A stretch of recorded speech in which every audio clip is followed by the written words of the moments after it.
Cerita unik dari sepasang suami istri yang terbiasa membuat rangkuman masalah setiap bertengkar, viral di media sosial.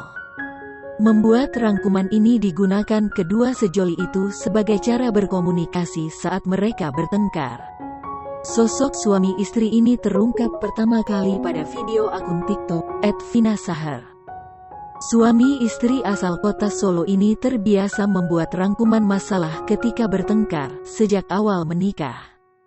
Dengan menulis rangkuman ini, emosi dari Vina dan suami justru lebih terkendali.